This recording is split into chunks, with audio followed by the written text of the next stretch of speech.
मनसे अध्यक्ष राज ठाकरेंनी टोलचा मुद्दा पुन्हा अजेंड्यावर घेतलाय। विशेष म्हणजे राज ठाकरेंनी मुंबईतल्या वेशीवरील टोल लूट उघड केली आहे। मुंबईमध्ये पेडर रोड भागात न बांधल्या गेलेल्या उड्डाणपुलासाठी टोल वसुली केली जात असल्याचं कागदपत्रांच्या आधारे दाखवून दिलंय। टोलचं काय करायचं हे लवकरच ठरवा असा सूचक इशाराही त्यांनी दिलाय।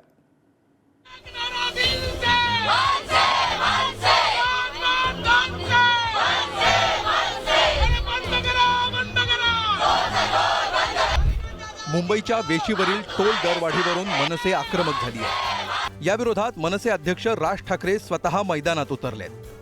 टोल दरवाढीवरून मनसे नेते अविनाश जाधव यांच्यासह कार्यकर्ते गेल्या 4 दिवसांपासून उपोषणाला बसले होते। या सर्वांच्या भेटीसाठी मनसे प्रमुख राज ठाकरे ठाण्यात पोहोचले होते। टोल दरवाढी विरोधात लवकरच मुख्यमंत्री एकनाथ शिंदे यांची भेट घेणार असल्याचं राज ठाकरेंनी म्हटलंय। त्यानंतर टोलचं काय करायचं हे सांगेन असा सूचक इशाराही त्यांनी दिलाय। मला आता अनेक सोसायटीचे लोक तिकडे मला भेटले। मी आता अविनाशला पण सांगितलंय तिथे येत्या 2-3 दिवसामध्ये 4 दिवसामध्ये मी मुख्यमंत्र्यांची भेट घेईन। या सगळ्या गोष्टी सविस्तर त्यांच्यासमोर मांडीन। त्यावेळेला मला असं वाटतं आपल्यापैकी अनेक जण तिकडे वर्षावरती किंवा सह्याद्रीवरतीच्या भेटीच्या वेळेला असालच। आणि त्याच्यानंतर मी तुम्हाला सांगू शकेन की या वाढीव टोलचं याच्या पुढे काय होणार। मुंबईच्या नाक्यांवरचे टोल आणि राष्ट्रीय महामार्गावरचे टोल हे बंद झालेच नाहीत। गडकरी साहेबांकडे ज्या वेळेला लोक गेले हे टोल बंद करा तेव्हा त्यांनी सांगितलं अजिबात होणार नाही, हे चला इथून टोल शिवाय रस्ते होणार नाहीत। आता ते ॲग्रीमेंट करताना त्याच्यामध्ये किती वर्षाने किती टक्के वाढवायचे असं ते ॲग्रीमेंट त्यांचं असतं। मला त्याची काही कल्पना नाही, कदाचित MSRTCकडे त्याची माहिती असेल। भुजबळ हे अनुभवी आणि ज्येष्ठ नेते आहेत। सार्वजनिक बांधकाम खातंही त्यांनी सांभाळलंय, त्यामुळे टोल बद्दल त्यांनी असा दावा करणं स्वाभाविकच। पण टोल विना काहीच शक्य नाही हा दावा पटवून घेतला तरी पुलाविना टोल कसा असा प्रश्न मात्र महत्त्वाचाच। राज ठाकरेंनी पेडर रोड भागातल्या एका बांधल्या नसलेल्या उड्डाणपुलाचा उल्लेख करत सरकारची फुकटची टोल लूट उघडी पाडली आहे। राज्य सरकारकडनं आलेला कागद आहे माझ्या हातात। त्याच्यानंतर त्यांनी नमूद केलेल्या काही गोष्टी ज्या आहेत याच्यामध्ये हे जे कर लावलेले आहेत ठाण्याच्या आजूबाजूला हे जे 5 याच्यामध्ये नमूद केलेला रस्ता हा पेडर रोडचा फ्लायओव्हर पण आहे, जो अजूनपर्यंत झालेला नाहीये आणि तो होईल आता याची काही शक्यता पण नाहीये। तुम्हाला आठवत असेल ते मागे प्रकरण झालं होतं पेडर रोडच्या फ्लायओव्हरचं, बरोबर आहे? म्हणजे तोही नाहीये, पण त्याचेही पैसे घेतले जात आहेत। आपण एकूण जर बघू शकतो, आपण आता पेडर रोडला आहोत। पेडर रोडच्या याच रस्त्याचा कर वसूल केला जातोय असं राज ठाकरे यांनी म्हटलंय। राज ठाकरे यांनी काही पत्र दाखवलं, काही पेपर्स दाखवले ज्याच्यात लिहिलं गेलंय की मुंबईतले असे अनेक रस्ते जे खऱ्या अर्थानं बांधलेच गेले नाहीयेत। पेडर रोडचा हाच जो रस्ता जो अनेक वर्षांपासून इकडे फ्लायओव्हर होणार आहे हे सगळ्यांना ठाऊक होतं, पण तो काही कारणामुळे झाला नाही। जर ज्या रस्ते झालेच नाहीयेत आणि ज्याचा कर वसूल केला जातोय तर हा महाराष्ट्राचा कुठलाही चित्र आपण समोर आणतोय ह्याचा सगळ्यात मोठा प्रश्न आता उभा राहतोय।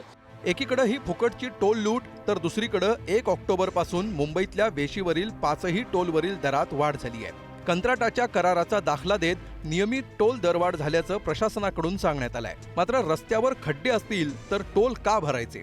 रोड टॅक्सही भरायचा आणि टोलही भरायचा, मग पैसे जातात कुठे? टोल धाड नेमकी कधी थांबणार याचंही उत्तर आपल्याला मिळत नाही।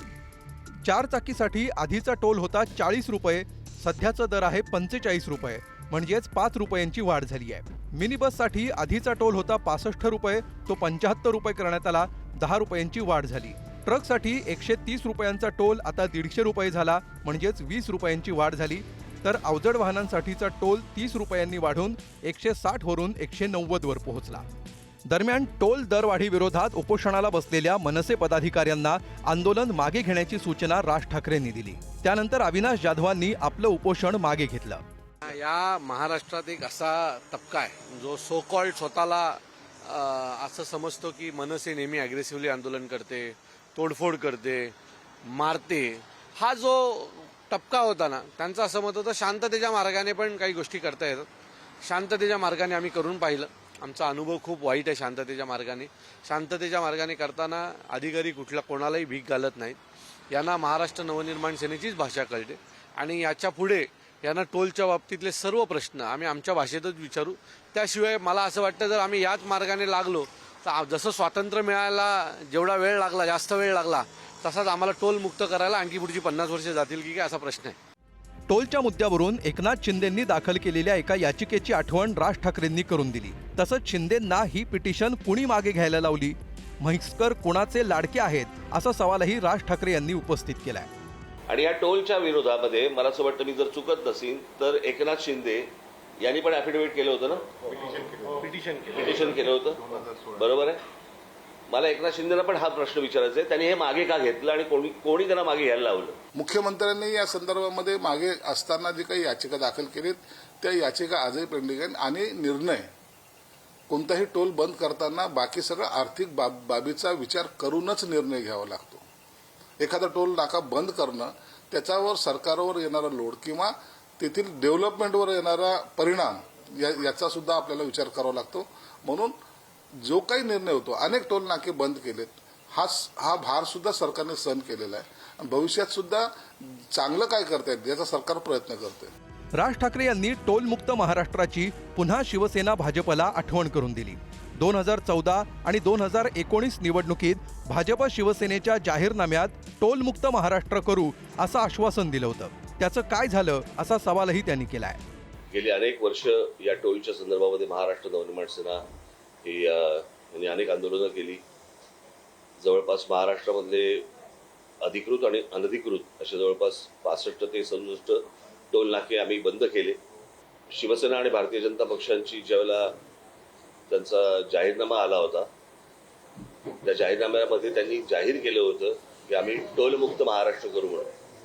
प्रत्येक वेळेला कुठेही गेल्यानंतर मला प्रश्न विचारले जातात त्या टोलच्या आंदोलनाचं काय झालं म्हणून, पण त्याचे रिझल्ट्स अनेकांना दिसत नाहीत. टोलच्या संबंधामध्ये एकतर आमची भूमिका अशी आहे की टोलचे जे दर आहेत ते कमी होणं अत्यंत आवश्यक आहे. परंतु टोलचा जो पिरियड आहे तो पिरियड किती असावा हे जर ठरवणं अत्यंत आवश्यक आहे. आणि आता जर आपल्याला आता रस्ते चांगले करायचे असतील तर सरकारकडे तेवढी आमदानी नसते आणि त्यामुळं लोकांच्या पैशातूनच आपल्याला अशा पद्धतीचे रोड डेव्हलपमेंटचा कार्यक्रम करावा लागतो. आणि त्यामुळे एकदम टोल सगळे बंद करणं योग्य राहणार नाही आहे. परंतु त्याच्यामध्ये काय सरकारने बसून त्याच्यातून तोडगा काढणं अत्यंत आवश्यक आहे. भाजप शिंदेंसोबत राष्ट्रवादी काँग्रेस सत्तेत सहभागी झाल्यापासून राज ठाकरेंनी आक्रमक भूमिका घेतली आहे. समृद्धी महामार्गावरील टोल, मुंबई गोवा महामार्गाचा मुद्दा हाती घेतलाय. आता यात मुंबईच्या वेशीवरील टोलची भर पडली आहे. मनसेच्या पदाधिकाऱ्यांना सूचना करताना उपोषण हे आपलं काम नव्हे असा सल्ला राज ठाकरेंनी दिलाय. म्हणजेच या वक्तव्याचा दुसरा अर्थ मनसे खळखट्याक आंदोलन करण्याची शक्यता आहे. त्यातच आगामी लोकसभा निवडणुकांसाठी मनसेनं तयारी केली आहे. अशा परिस्थितीत मनसे टोलचा मुद्दा आपल्या अजेंड्यावर घेणार हे स्पष्ट झालंय. त्यामुळे आगामी काळात टोलचा मुद्दा तापण्याची चिन्ह आहेत. प्रश्न एवढाच, मुद्दा तापेलही पण मनसेचं थंडावलेलं इंजिन तापून धावू लागेल का? ब्युरो रिपोर्ट, पुढारी न्यूज.